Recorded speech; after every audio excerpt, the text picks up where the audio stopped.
Of course, all of us know Rajinikanth. I mean, he is your grandfather, your father, and your favorite star. யார் யாரெல்லாம் super ஸ்டாருடைய ரசிகர்களாக இருக்காங்க, வெறியர்களாக இருக்காங்க, super ஸ்டாரை follow பண்ணுறவங்களா இருக்காங்க அப்படிங்கிறத பார்க்கும்போது நமக்கு பிரமிப்பாகவும் வியப்பாகவும் இருக்குது.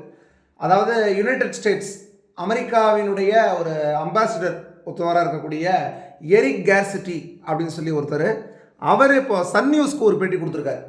பொதுவாக இது மாதிரி வெளிநாட்டை சேர்ந்தவர்கள் கொடுக்கக்கூடிய பேட்டி, அவங்க வந்து தமிழக ஊடகங்களுக்கு பேட்டி கொடுக்குற போது அவங்க தமிழ்நாட்டில் அவங்களுக்கு என்னென்ன பிடிக்கும், என்னென்ன விஷயங்கள் பிடிக்கும், என்னென்ன மாதிரிலாம் சினிமா பார்ப்பீங்க, என்னென்ன நடிகர்கள் பிடிக்கும், இது மாதிரி கேள்வி எல்லாமே கேட்பாங்க. கிரிக்கெட்டர்ஸ்லேருந்து எல்லாத்தையுமே அப்படி கேட்குற போது எல்லாருமே சொல்லக்கூடிய பேர் வந்து நிச்சயமாக சூப்பர் ஸ்டார் ரஜினிகாந்த் அவருடைய பேரை தான் சொல்லுவாங்க, எல்லாருக்குமே தெரியும்.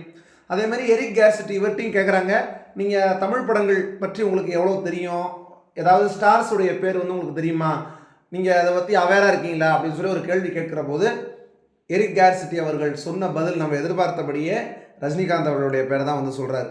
சொல்லிவிட்டு அதுக்கப்புறம் அவர் சொன்ன விஷயம் தான் ஹைலைட்டு. என்னென்னா, உங்களுடைய கிராண்ட்ஃபாதர், உங்களுடைய ஃபாதர் நீங்கள், அதுமாரி உங்களுடைய கிராண்ட் மதர், உங்களுடைய மதர் நீங்கள், இப்படி எல்லா தலைமுறையிலையுமே ரஜினி சாரை வந்து நீங்கள் ரசிப்பீங்க, அவருடைய படங்களை வந்து நீங்கள் பார்ப்பீங்கிறது எனக்கு தெரியும் அப்படின்னு இவர் வந்து சொல்லியிருக்காரு. இதுதான் வந்து ரொம்ப ரொம்ப ஆச்சரியமான ஒரு விஷயம். அதுவும் அமெரிக்காவில் இருக்கக்கூடிய ஒருத்தர், அமெரிக்காவை சேர்ந்த ஒரு அம்பாசிடர் வந்து இதை சொல்லியிருக்கிறது எந்த அளவுக்கு அவர் வந்து தெரிஞ்சு வச்சிருக்காரு சூப்பர் ஸ்டார் ரஜினிகாந்த் அவர்களை பற்றி அப்படிங்கிறத நம்ம புரிஞ்சுக்கிறோம். அதே மாதிரி ஜெயிலர் படம் நான் வந்து இன்னும் பார்க்கல, ஆனால் அது வந்து என்னுடைய வாட்ச் லிஸ்ட்டில் வந்து இருக்குது, சீக்கிரமே நான் வந்து பார்க்க போகிறேன் அப்படிங்கிறதையும் அவர் வந்து சொல்லியிருக்காரு. இதெல்லாம் வந்து அவங்க இன்டர்வியூவர் வந்து கேட்கவே இல்லை, ஆனால் அவராக வந்து சொல்லியிருக்காரு. அப்போ நிச்சயமாக அந்த சூப்பர் ஸ்டாரை வந்து எந்த அளவுக்கு இவங்களாம் வந்து ஃபாலோ பண்ணுறாங்கிறது நம்ம இதில் நல்லாவே புரிஞ்சுக்க முடியுது. அதுக்கு காரணம் சும்மா கிடையாது, 45 வருஷம் 50 வருஷம் உழைப்பு அதுக்கு பின்னாடி இருக்குது. அவ்வளவு படங்கள், அதுமாரி எல்லா தரப்பட்ட மக்களும் ரசிக்கிற மாதிரி தன்னுடைய கேரக்டர்ஸை வந்து பண்ணது, தன்னுடைய ஸ்டைலை வந்து அமைச்சுக்கிட்டது, இப்படி சொல்லிகிட்டே போகலாம் சூப்பர் ஸ்டாருடைய பெருமைகளை. நிச்சயமாக இன்னும் எவ்வளோ பேர் இது வந்து நிச்சயமாக சொல்லுவாங்க. அந்த அளவுக்கு ரஜினிகாந்த் அவர்களுடைய பெருமை வந்து இன்னும் உலக அளவில் வந்து பறந்து விரிந்து இருக்கிறதுன்னு தான் சொல்லணும்.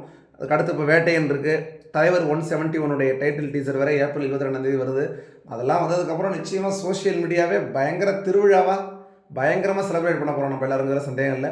ஒரு தரமான சம்பவத்தோட லோகேஷ் கனகராஜ் அவர்கள் வந்து வெயிட் பண்ணிகிட்டு இருக்காரு. நிச்சயமாக ஒரு ஹை ஆக்டேன் ஆக்ஷன் டீசராக அது வந்து இருக்கும் அப்படிங்கிற மாதிரி சொல்கிறாங்க. அது வந்து முழுக்க முழுக்க லோகேஷுடைய படமாக இருக்கும் அப்படின்னும், இதுக்கு முன்னாடி பார்த்த மாரி லோகேஷ் கனகராஜ் அவர்களுடைய ஸ்டைலில் இல்லாமல் முற்றிலும் ஃப்ரெஷ்ஷான ஒரு கான்செப்ட் லோகேஷ் கனகராஜ் அவர்கள் கையில் எடுத்திருக்காரு அந்த கதைக்களம். அதுதான் அவர் வந்து சொல்லியிருக்காரு. அது எல்சியூவில் வராது, லோகேஷ் சினிமாட்டிக் யூனிவர்ஸில் வந்து இது வராது, இது வந்து தனியாக இருக்கும் தலைவர் 171 அப்படிங்கிறது. அதனால் இப்போ எரிக் கேர்சிட்டி அவர்கள் சொல்லியிருக்கிற அந்த விஷயம், அவருடைய இந்த வீடியோ தான் சோஷியல் மீடியாவில் ரசிகர்கள் வந்து ரொம்ப பெருமையோடு ஷேர் பண்ணுறாங்க. நான் எந்த அளவுக்கு எல்லாரும் ரஜினிகாந்த் அவர்களை செலிப்ரேட் பண்ணுறாங்க, கொண்டாடுறாங்க அப்படிங்கிறத சொல்கிறதுக்கு. நீங்கள் இவருடைய அந்த இன்டர்வியூவில் பேசுகிறது பற்றினுடைய கருத்துக்களை மறக்காமல் கீழே கமெண்ட் செக்ஷன் தெரிவிங்க. மேலும் வீடியோ உங்களுக்கு பிடிச்சிருந்ததுன்னா லைக் பண்ணுங்கள், கண்டிப்பாக அதிகமான பேருக்கு ஷேர் பண்ணுங்கள். இது மாதிரி நம்ம சேனலுடைய வீடியோஸ் அப்டேட்ஸ் தொடர்ச்சியாக பெற நம்ம சேனலை சப்ஸ்கிரைப் பண்ணிட்டு பக்கத்தில் கிளிக் பண்ணுங்கள். தொடர்ந்து அடுத்த பல்வேறு வீடியோக்கள் செய்வோம். நன்றி, வணக்கம்.